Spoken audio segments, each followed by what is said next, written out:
raha ho any amin'iny faritra tsinanana iny kosa indrayntsika dia mizotra araka ny tokony ho izy ny fanomanana izany fifidianana lolona izany any amin'izay faritra tsinanana izay. Manana solotena any avokoa moa ireo antoko politika manana maizy azy eto amin'ny firenena na eo azy zany manana solotena ihany koa ireo tsy miankina amin'ny fanjakana. Misa enina ireo kandida nirotsaka ho amin'ny fifidianana lolona ho tanterahana amin'ny volana desambra izao raha ho an'ny faritra tsinanana manokana. Mizotra araka ny tokony ho izy ny fanomanana ho ny lehibe ny faritra tsinanana isaky ny renivohitra ny distrika no anatanterahana ny fifidianana.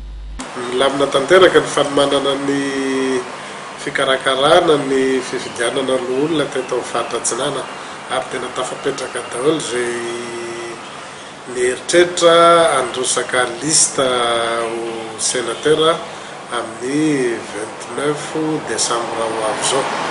Hita toko matanjaka rehetra moa zany dia efa samby nametraka toko lehibe moa zany fa tsy hoe matanjaka angamba ny filaza azy dia ny ASVM, ny TIM, ny MAPAR, ny MTS ary misy indépendant anankitelo zany no miaraka amin'ireo.